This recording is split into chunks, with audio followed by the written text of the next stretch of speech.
Tahukah kalian bahwa wilayah Indonesia yang kita kenal saat ini dulunya terdiri dari berbagai kerajaan yang saling berperang?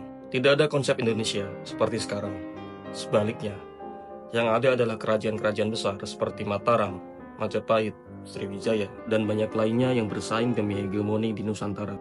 Namun ada satu kekuatan asing yang perlahan tapi pasti menyatukan wilayah ini di bawah satu pemerintahan. Bukan karena persatuan yang diinginkan rakyat, melainkan karena penjajahan. Belanda, yang awalnya datang sebagai pedagang dengan bendera VOC, berubah menjadi penjajah yang menguasai Nusantara secara penuh.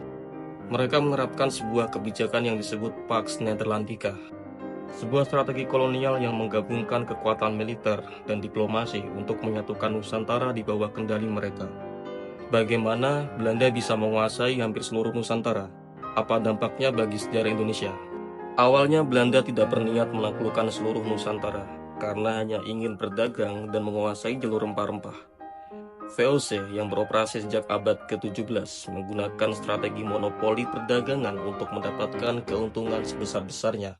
Namun ketika VOC bangkrut pada tahun 1799, pemerintah Belanda mengambil alih dan mulai menjalankan strategi kolonialisme yang lebih agresif. Pada abad ke-19, Belanda menghadapi tantangan besar. Bangsa-bangsa Eropa lainnya mulai mengincar wilayah di Asia Tenggara, terutama setelah dibukanya terusan Suez pada tahun 1869, yang mempersingkat jalur pelayaran dari Eropa ke Asia. Belanda khawatir wilayah kekuasaannya di Nusantara akan direbut oleh Inggris, Prancis, atau Jerman. Dari sinilah muncul kebijakan Pax Nederlandica, sebuah upaya Belanda untuk menguasai seluruh Nusantara dengan dua cara, diplomasi dan kekuatan militer. Untuk mewujudkan Pax Nederlandica, Belanda menerapkan dua strategi utama, politik pasifikasi ekspansi militer Belanda.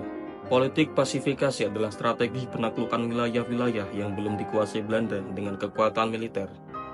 Beberapa peperangan besar terjadi akibat kebijakan ini, seperti Perang Diponegoro, Perang Aceh, dan Perang Bali. Perang Aceh adalah salah satu contoh paling brutal. Aceh, sebagai kerajaan Islam yang kuat dan memiliki hubungan internasional dengan Turki Utsmani, menolak tunduk pada Belanda. Namun dengan strategi perang gerilya dan penggunaan pasukan elit, Belanda akhirnya bisa menaklukkan Aceh setelah hampir 40 tahun perang. Perjanjian diplomatik memaksa kerajaan-kerajaan tunduk. Selain perang, Belanda menggunakan perjanjian untuk menguasai wilayah Nusantara.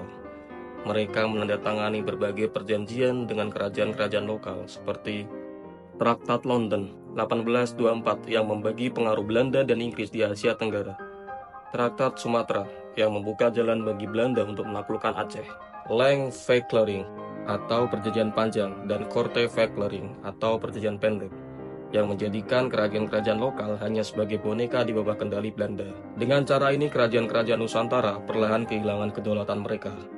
Para raja tidak lagi berkuasa sepenuhnya, melainkan hanya berfungsi sebagai pegawai pemerintah kolonial Belanda. Pax Nederlandica membawa dampak besar bagi Nusantara, baik positif maupun negatif. Dampak negatifnya jelas, hilangnya kedaulatan kerajaan-kerajaan Nusantara.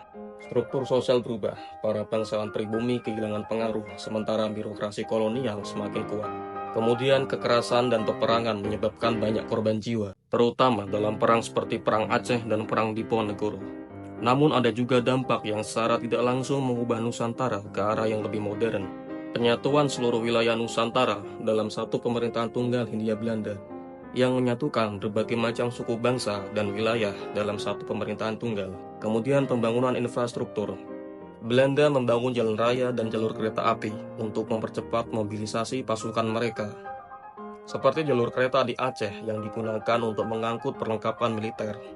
Migrasi dan pencampuran budaya, tentara-tentara yang direkrut dari berbagai daerah Nusantara sering ditempatkan di luar daerah asal mereka, yang pada akhirnya menyebabkan percampuran budaya dan pernikahan antar etnis.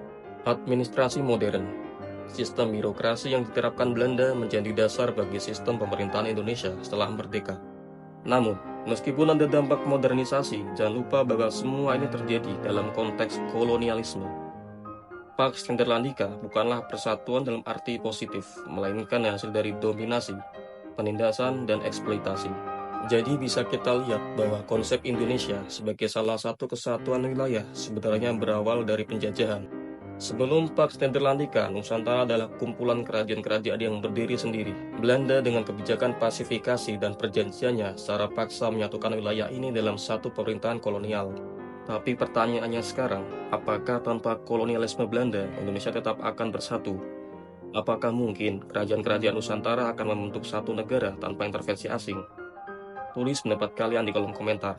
Dan jika kalian suka dengan pembahasan sejarah seperti ini, jangan lupa like, subscribe, dan nyalakan lonceng notifikasi agar tidak ketinggalan konten terbaru dari kami. Sampai jumpa di episode selanjutnya.